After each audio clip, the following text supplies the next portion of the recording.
KB yang diberkati Tuhan, senang kembali dapat menjumpai saudara dalam acara Wasiat Kekal, berupa renungan firman Tuhan yang memandu kehidupan kita.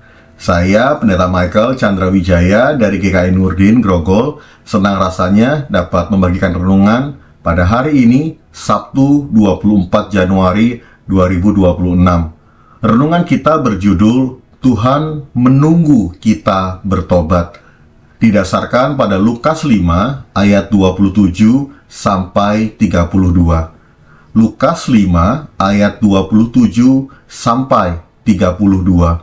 Mari pertama-tama kita berdoa.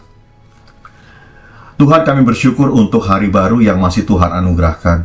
Bahkan menjelang akhir bulan ini, kami percaya kasih Tuhan tak berkesudahan. Maka ajar kami juga untuk terus mengasihi Engkau, bahkan hidup dalam pertobatan dan perubahan yang menghasilkan buah-buah kehidupan, supaya nyata anugerah-Mu dalam hidup kami. Demi nama Tuhan Yesus Kristus, kami berdoa dan berserah. Amin.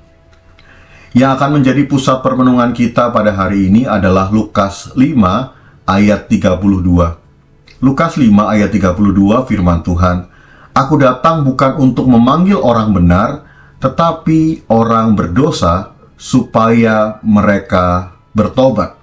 Aku datang bukan untuk memanggil orang benar, tetapi orang berdosa, supaya mereka bertobat. Dengarkanlah firman Tuhan. Bagi seorang dog lover, Bapak Ibu dan Saudara, kehadiran seekor anjing tentu akan membuat matanya berbinar-binar. Sebaliknya, seseorang yang takut kepada anjing akan panik dan menghindar ketika melihat seekor anjing. Demikian pula bagi seorang yang gemar berenang, melihat kolam renang akan membuatnya ingin segera menceburkan diri ke dalamnya. Sementara itu, bagi orang yang takut air, kolam renang bagaikan bahaya yang siap mencelakakannya. Gambaran-gambaran di atas dapat menolong kita untuk memahami betapa bagi seseorang sekedar memikirkan tindakan korupsi atau perselingkuhan saja sudah membuatnya gemetar. Sementara bagi orang yang lain, melakukan hal-hal tersebut seakan terasa biasa-biasa saja.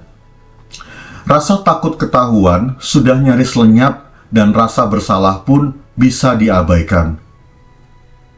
Wah, itu sebabnya Tuhan Yesus hadir pada perjamuan di rumah Lewi. Bukan semata-mata untuk mengembalikan rasa bersalah kepada para pemungut cukai dan orang berdosa lainnya, melainkan juga untuk menyemangati mereka agar hidup benar. Tuhan Yesus menegaskan bahwa mereka bisa bertobat dari kesalahan mereka. Lewi adalah contohnya. Dibandingkan dengan para pendosa di atas, bisa jadi kita merasa lebih baik. Namun, kita juga sejatinya adalah orang berdosa. Mungkin dosa kita terasa kecil atau sepele. Namun, di hadapan Tuhan, dosa tetaplah dosa. Itu sebabnya Tuhan Yesus, Sang Juru Selamat, mencari orang berdosa dan mengajaknya bertobat. Maka kita semua dinantikan olehnya. Mari kita berdoa. Tuhan, kami mengucap syukur karena kami dikasihi dan dicintai oleh Tuhan, sehingga kiranya kami tidak melihat dosa sebagai sebuah hal yang biasa dalam hidup kami, tetapi justru kami merasa jijik dengan dosa, dan kami mau menjauhkan diri kami dari tindakan-tindakan, pikiran-pikiran, perkataan-perkataan, ataupun hal-hal yang mencemarkan kehidupan kami dan mendukakan hati Tuhan. Bahkan melalui renungan pada hari ini, Tuhan, ajari kami untuk berefleksi bahwa pertobatan adalah sebuah proses yang harus kami jalani seumur hidup kami.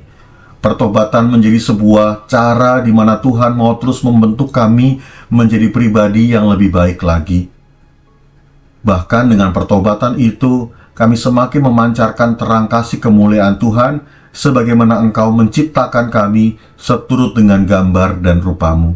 Maka tolonglah kami untuk terus hidup di dalam kebenaran oleh karena Kristus sendiri. Kami berdoa, kami berserah, dan mengucap syukur. Amin. Demikian renungan kita pada hari ini. Jangan lupa saudara untuk subscribe, like, bahkan juga bagikan kepada yang lain. Biarlah firman Tuhan boleh menjadi berkat bagi banyak orang. Tuhan memberkati dan mencintai kita.